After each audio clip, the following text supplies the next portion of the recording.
حدیث نمبر 425 425 عن ابی ہریرہ رضی اللہ عنہ قال قال رسول اللہ صلی اللہ علیہ وآلہ وسلم لیس منا من لم يتغن بالقرآن، رسول اللہ صلی اللہ علیہ وآلہ وسلم ارشاد فرمائے جو قرآن کو خوش الحانی سے، اچھی لہن سے نہیں پڑھتا ہے وہ ہم میں سے نہیں۔ وزاد غیرہ لا یجہر بہ، اور دوسروں نے اس کو اس روایت میں اضافہ کیا ہے کہ لا یجہر بہ، وہ آواز سے قرآن کو نہیں پڑھتا، یعنی قرآن کریم آواز سے پڑھنا چاہیے اور خوش لہن سے پڑھنا چاہیے۔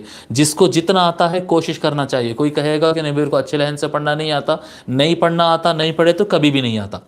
اگر پڑھیں گے، کوشش کریں گے، اٹھائیں گے آواز تو پھر آ جائے گا۔ لوگ کو قرآن پڑھنے شرم آتی ہے، گانا گانے شرم نہیں آتی، قرآن پڑھنے شرم آتی ہے، نہیں، شرم کو نکالنا چاہیے۔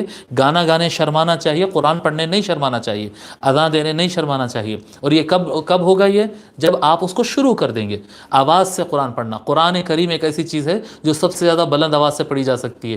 دنیا کی ہر چیز کو چھوٹی آواز میں بولو چلے گا، قرآن کریم کی آواز کو بلند کرو، کیونکہ سب سے بڑا سچ اور سب سے صحیح اور سب سے زیادہ گائیڈ کرنے والی چیز یہی ہے۔ قرآن سے بڑھ کر کوئی کلام نہیں ہے کائنات کے اندر، ٹھیک ہے؟ تو اس کو بلند آواز سے پڑھو، اس کو خوش الحانی سے، اچھے ترنم سے پڑھنے پر محنت کرو، کوشش کرو۔ آقا صلی اللہ علیہ وسلم کیا فرما رہے ہیں؟ جو قرآن کو ترنم میں پڑھتا نہیں وہ ہم میں سے نہیں، یعنی جو کوشش نہیں کرتا قرآن پڑھنے کی۔ جو کوشش کر رہا ہے وہ آقا علیہ الصلوۃ والسلام کے قریب ہونے کی کوشش کر رہا ہے۔ اس کو امام بخاری نے روایت کیا ہے۔